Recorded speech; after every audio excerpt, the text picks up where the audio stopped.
அப்போஸ்தலருடைய நடபடிகள் முதல் அதிகாரம் அதனுடைய 14ஆம் வசனத்தை நாம் கவனித்தால் அங்கே எழுதப்பட்டிருக்கு. அங்கே இவர்கள் எல்லாரும் அப்படின்னா யார்? இவங்க எல்லாரும் சீஷர்கள் ஸ்திரீகளோடும் இயேசுவின் தாயாகிய மரியாளோடும் அவருடைய சகோதரரோடும் கூட ஒருமனப்பட்டு ஜெபத்திலும் வேண்டுதலிலும் தரித்திருந்தார்கள். அல்லேலூயா. அப்போ ஒரு தேவனுடைய பிள்ளை கண்டிப்பாக ஜெபத்திலும் வேண்டுதலிலும் தரித்திருப்பது மிகவும் அவசியம்.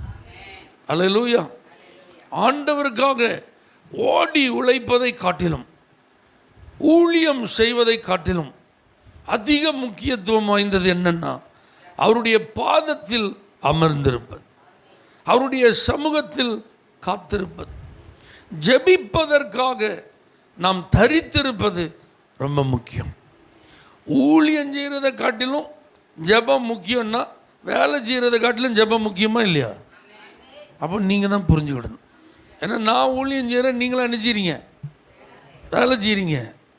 நான் ஊழியம் செய்கிறவனாக இருந்தாலும் நான் செய்கிற ஊழியத்தை காட்டிலும் தேவன் என்னிடத்தில் எதிர்பார்ப்பது அவரிடத்தில் நான் வந்து அமர்ந்திருக்க வேண்டும்.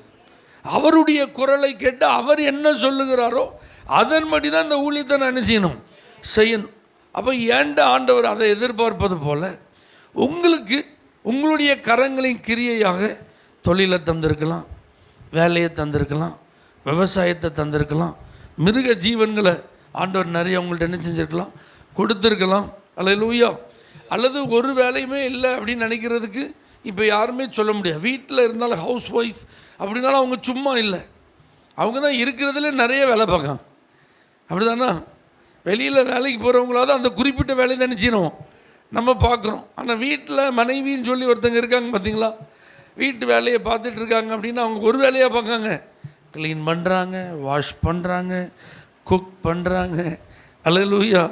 நம்மளெல்லாம் அனுப்பி விடுறதுக்கு சகல ஆயத்தங்களையும் அவங்க தான் நினைச்சிக்கிறாங்க. அப்போ எல்லாருமே அவருக்குன்னு ஒரு சில வேலைகளை உடையவர்களாகத்தான் நம்ம நினைச்சிக்கிறோம் இருக்கு. அப்போ எல்லாருக்குமே அவருடைய வேலைகளை காட்டிலும் அதிக முக்கியத்துவம் வாய்ந்ததாக கருதப்பட வேண்டியது என்னன்னா தேவனுடைய பிரசன்னத்தில் அமர்ந்திருப்பது. இதை நீங்கள் உண்மையாக புரிந்து உங்களுடைய அனுபவமாய் மாற்றினால் அது உங்களுக்கு ஆசீர்வாதம். இப்போ வேண்டுதலிலும் ஜெபத்திலும் தரித்திருந்தால் ஒரு 3 விஷயத்தை நம்ம மறக்கக்கூடாது. இந்த ஜெபம் பண்ணுறதில்ல, வேண்டுதலில் நான் தரித்திருக்கிறேன் அப்படின்னு சொல்கிற நபர்கள் எப்படி இருக்கும்னா ஒரு மனமாக இருக்கும். ஆமென் சொல்லுங்கள். அல்லேலூயா. நீங்கள் தனியாக ஜெபம் பண்ணாலும் உங்களுக்கு ஒரு மனம் வேணும். உங்களுக்கும் ஆவியானவருக்கு என்ன வேணும்? ஒரு மனம் வேணும். கணவனும் மனைவியாக நீங்கள் ஜெபிக்கிறீங்கன்னா நீங்கள் 2 பேரும் ஒரு மனப்பட்டு ஆண்டவர் சமூகத்துக்கு வரணும். குழந்தைகளோடு குடும்பமாக நீங்கள் ஜெபம் பண்ணிட்டீங்கன்னா நம்ம முழு குடும்பமும் ஒருமனப்பட்டு நம்ம ஜெபம் பண்ணணும். நண்பர்களா ஜெப குழுவினராக கூடி ஜெபிக்கிறோம் அப்படின்னா அந்த கூடி ஜெபிக்கும் அனைவருக்குள்ளும் என்ன இருக்கணும்? கண்டிப்பாக முதலாவது ஒருமனம் இருக்கணும். சபையாய் நாம் கூடி ஜெபிக்கிறோமானால் ஊழியர்கள், விசுவாசிகள், நம்ம எல்லாருக்குள்ளும் என்ன இருக்கணும்? ஒரு மனம். அப்படி ஒரு மனதோடு ஜெபத்திலும் வேண்டுதலிலும் நாம் தரித்திருந்தால் அது உண்மையிலேயே வல்லமை உள்ளதாக இருக்கும். அது தேவ பிரசன்னத்தை அனுபவிக்கும் ஒரு உன்னத நேரமாய் இருக்கும். ஆமென். ஆனால் அந்த ஒரு மனதை தான் பிசாசு என்ன செய்வான்? கெடுப்பான். இந்த இடத்துல நீங்கள் பாருங்கள், இதுக்கப்புறம் அதுக்கு அடுத்த வசனத்தில் 120 பேர் சீசர்கள் ஆக மொத்தம் எல்லாரும் சேர்ந்து மேல் வீட்டறையில் என்ன செஞ்சாங்களாம்? அவங்க இருந்தாங்கன்று. ஆமென். அப்போ 120 பேர்னா அவர்களுடைய மனம் 120 மனமாக என்ன செஞ்சிருக்கும்? இருந்திருக்கணும். ஆனால் 120 மனம் இப்போ எப்படிப்பட்ட மனமாக மாறுது? ஒரே மனமாக மாறுது. சீசர்கள் 11 பேர், அதுக்கப்புறம் சில குறிப்பிட்ட நபர்களுடைய பெயர்கள் குறிப்பிடப்படுகிறது. அப்போ அவ்வளோ பேர் ஒரு இடத்துல வந்து ஜெபம் பண்ணுறாங்க, வேண்டுதலில் தரித்திருக்கிறாங்களோ அத்தனை பேர் மனமும் இப்போ எதில் கான்சென்ட்ரேட் பண்ணுது? ஜெபத்தில். தேவன் என்ன சொன்னாரோ அதன் மேலே கவனம். ஆமீன். அப்போ ஒரு மனம் அப்படின்னா நமக்கு ஒரு ஃபோக்கஸ் இருக்கணும். அப்போ தான் ஒரு மனம் வரும். எதுக்கு நான் இப்போ கூடி வந்திருக்கிறேன், எதற்காக நாங்கள் ஜெபிக்க இப்போ வந்திருக்கிறோம், அந்த நோக்கம்தான் நமக்குள்ள என்ன தரும் சொல்லுங்கள்? ஒரு மனதை தரும். இப்போ இங்கே என்ன நோக்கம்? எருசலேமில் நீங்கள் காத்திருக்கணும். ஏன்? பிதாவின் வாக்கு தத்தம் நிறைவேறு. பரிசுத்த ஆவியின் வல்லமையை பெற்றுக்கொள்ள. இந்த மாதிரி ஜெபத்தில் ஒரு டார்கெட்டோடு நம்ம வந்தால் தான் ஒருமனப்பட்டு ஜெபிப்போம். வாங்க நம்ம கொஞ்ச நேரம் ஜெபம் பண்ணோம் அப்படின்னா நம்ம வருவோம், நம்ம ஜெபம் பண்ண உட்காந்துருப்போம். ஆனால் எதுக்கு ஜெபம் பண்ணு? நீங்கள் என்னதுக்கெல்லாம் ஏவப்படுறீங்களோ அதுக்கெல்லாம் ஜெபம் பண்ணுங்கள். நாங்களும் சேர்ந்து என்ன செய்கிறோம்? இவருக்கு ஏவப்படுறது இன்னொரு ஆளுக்கு ஏவப்படாமல் என்ன செய்யலாம்? இருக்கலாம். இவர் விருப்பமாக ஜெபம் பண்ணுறதை இன்னொரு நபர் விரும்பாமல், இவருக்கு சீரியஸாக தர்றது இன்னொரு நபருக்கு சீரியஸ் இல்லாமல். அப்போ எப்போ ஒரு மனம் வரும்னா ஜெபத்தில் டார்கெட் இருக்கணும், ஒரு குறிப்பிட்ட நோக்கத்தோடு ஜெபிக்க வரணும். ஆமென் சொல்லுங்கள் பார்க்கலாம். அல்லேலூயா.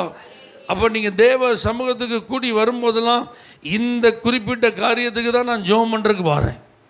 அப்படி நீங்கள் ஒரு நோக்கத்தோடு வந்தால் உங்கள் கவனம் என்ன செய்யாது? சிதறாது. ஒரு குடும்பமாக நீங்கள் ஜெபம் பண்ணுங்க. இதுக்கு தான் இன்றைக்கி நம்ம ஃபேமிலியை என்ன செய்ய போகிறோம்? ஜெபம் சர்ச்சை ஜெபம் பண்ண போகிறோம். இந்த குறிப்பிட்ட காரியத்துக்கு தான் நம்ம இணைந்து என்ன செய்ய போகிறோம்? ஜெபம் பண்ணணும். அப்போது நம்ம ஜெபத்தில் ஒரு மனம் ரொம்ப முக்கியம். அந்த ஒரு மனதிற்கு நோக்கம் ரொம்ப அவசியம். அல்லேலூயா. அடுத்தது ஒரு மனமாக நம்ம வர்றது எவ்வளோ முக்கியமோ அதே போல் ஜெபத்திலும் வேண்டுதலிலும் தரித்திருப்பவர்களுக்கு விசுவாசம் ரொம்ப முக்கியம். அல்லேலூயா. நம்பிக்கை இல்லாமல் ஜெபம் ஒரு பிரோஜனம். அப்படி தானே? சந்தேகப்படுகிறவன் காற்றினால் அடிபட்டு அலைகிற கடலின் அலைகளுக்கு எப்படி இருக்கிறான்? ஒப்பாக இருக்கிறான். கடல் அலையை கவனித்து பார்த்துருக்கீங்களா? அது என்றைக்காவது அமைதியாக ஓய்வெடுத்த மாதிரி பார்த்துருக்கீங்களா? அது சலன்னு நினச்சிக்கிட்டே தான் இருக்கும், வேவ் ஆகிட்டே தான் இருக்கும். அப்படி தானே? அங்கே போகும், இங்கே வரும், ஏதாவது ஒரு மூவ் இருந்துகிட்டே இருக்கும். அப்போது விசுவாசம் இல்லாமல் ஒரு நபர் ஜெபத்தில் உட்கார்ந்தாங்கன்னா அவங்க நினைவு எங்கே இருக்காது? ஒரு இடத்துல இருக்காது. ஒரு குறிப்பிட்ட காரியத்தை ஜெபம் பண்ணி அதை பெற்றுக்கொள்வோம் என்று அவர்களால் உறுதியாக செய்ய முடியாது, நினைக்கவே முடியாது. அதனால தான் சந்தேகம் இல்லாமல் நல்ல விசுவாசத்தோடு நம்ம என்ன செய்யணும்? ஏன்னா நாம் நம்முடைய ஜெபத்தை கேட்கிற ஒரு தேவனுக்கு முன்பாக வருகிறோம். நம்முடைய தேவன் ஜெபத்திற்கு பதில் தருகிறவர். அவரால் செய்யக்கூடாத அதிசயமான காரியம் ஒன்றுமே இல்லை. அல்லேலூயா. அப்போ ஜெபத்தினால ஆண்டவர் நமக்கு ஜெயத்தை என்ன செய்வார்? தருவார். அப்போ ஜெபிக்க வேண்டுதலிலே தரித்திருக்க அப்படின்னு நம்ம முடிவு பண்ணிட்டோம் அப்படின்னாலே நமக்குள்ளே என்ன வந்துடணும்? விசுவாசம் வந்துடும். விசுவாசம் இல்லைன்னா ஜெபிக்காமல் இருப்பது நல்லது, அந்த வேண்டுதல் செய்யாமல் இருப்பது நல்லது. அல்லேலூயா. அப்போ ஆண்டவர் நம்மகிட்ட என்ன எதிர்பார்க்கிறார்? ஒருமனப்பட்டு விசுவாசத்தோடு ஜெபம் பண்ணணும். ஆமென். அப்போ நம்ம வேண்டுதலையும் ஜெபத்திலையும் தரித்திருக்கணும் முடிவு பண்ணிட்டோம். அப்போ இயற்கைக்கு அப்பாற்பட்ட ஒரு விசுவாசத்தை ஆண்டோட்ட கேட்டு பெற்றுக்கொள்ளணும். அப்போ விசுவாசம் கேள்வினால் வரும், கேள்வி தேவனுடைய வார்த்தை. அப்போ வசனம் நமக்கு ரொம்ப முக்கியம். வசனத்தின் அடிப்படையில் நம்ம ஜெபிக்க ஆரம்பிக்கணும். அப்போ தான் நமக்கு என்ன வரும்? வசனம் கவனிக்கணும். எங்கெல்லாம் ஆண்டவர் அற்புதம் செஞ்சுருக்கிறார், இயற்கைக்கு அப்பாற்பட்ட கிரியைகள் எப்படிலாம் நடந்திருக்கு, ஆண்டுடைய வல்லமை வெளிப்பட்ட போது ஜனங்கள் எப்படிலாம் ஆசீர்வதிக்கப்பட்டிருக்காங்க, இதெல்லாம் நம்ம அறிந்து ஜெபிக்கும்போது நல்ல விசுவாசத்தோடு என்ன செய்யலாம்? ஜெபிக்கலாம். அப்போ ஜெபம் அப்படின்னு வந்துட்டா ஒரு மனம் மாத்திரமல்ல, விசுவாசம் ரொம்ப முக்கியம். அல்லேலூயா. ஆண்டவர் சொல்லிட்டார் காத்திருங்கள்னு. எருசலேமில் காத்திருக்க சொல்லியிருக்கிறாரு. கண்டிப்பாக ஒரு பரிசுத்த ஆவியை நமக்கு என்ன செய்வார்? தருவார். அந்த விசுவாசத்தில் தான் அவங்க கூடியிருந்தார்கள். அதனால தான் அவங்க கூடியிருந்த அந்த நபர்கள் கலைந்து என்ன செய்யலை? போகலை. 10வது நாளில் தொடர்ந்து என்ன செய்கிறாங்க? ஜெபம் பண்ணுறாங்க. அப்போ அந்த ஜெபத்தில் அவர்களுக்குள்ளே என்ன இருந்தது? கண்டிப்பாக கர்த்தர் சொன்ன வார்த்தை நிறைவேறும். அதே போல் ஜெபிக்க வருகிற நமக்கு ஒரு மனம் மாத்திரமல்ல, விசுவாசம் ரொம்ப அவசியம். 3வது, நம்ம ஜெபிக்க வந்துட்டோம்.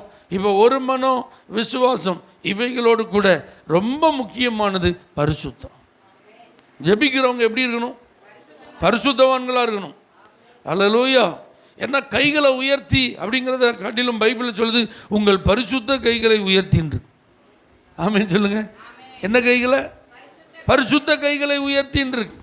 அப்போ நம்ம ஜெபம் பண்ண வந்துட்டோம் அப்படின்னாலே நம்மளை தாழ்த்திடணும், நம்மளை கர்த்தர் கையில் ஒப்பு கொடுத்துடணும், நம்முடைய குறைவுகளை அறிக்கையிடணும். அவருடைய இரத்தத்தினால நம்ம என்ன செய்யணும்?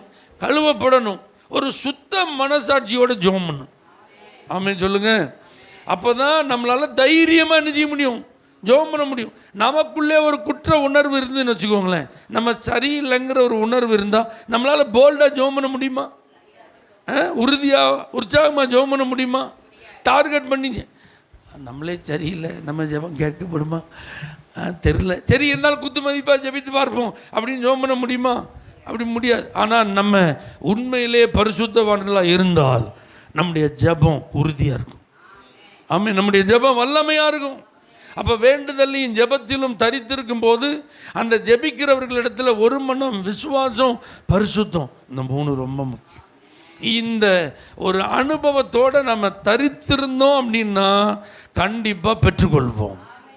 கண்டிப்பாக என்ன நோக்கத்திற்காக நம்ம ஜெபம் பண்ணுறோமோ அது நிறைவேறதை நம்ம பார்ப்போம். அல்லேலூயா.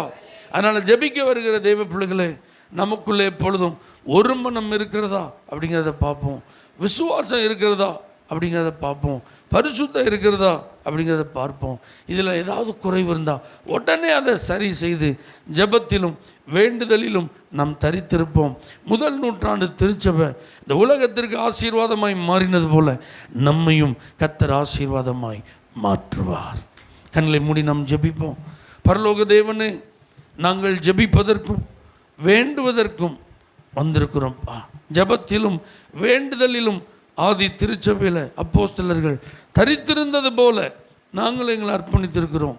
எங்கள் ஜெபத்தில் ஆண்டவரே ஒரு மனம், விசுவாசம், பரிசுத்தம் காணப்படுவதாக. ஏன்னா இவர்கள் பெற்றுக்கொள்ள வேண்டிய அந்த பரிசுத்த ஆவியானவரை பரிசுத்தம் இல்லாமல் பெற முடியாது. ஆகவே அவர்கள் ஆயத்தத்தோடு இருந்தார்கள், பரிசுத்த இருதயத்தோடு காத்திருந்தார்கள். ஆகவே நீர் அந்த ஆசீர்வாதத்தை கொடுத்தீர் ஆண்டவரே. அதே போல் எங்களுக்கும் இந்த அனுபவங்களை தார். உடைய பிள்ளைகளை ஆசீர்வதி, இயேசுவின் நாமத்தில் பிதாவே, ஆமென். For prayer contact, Pastor J.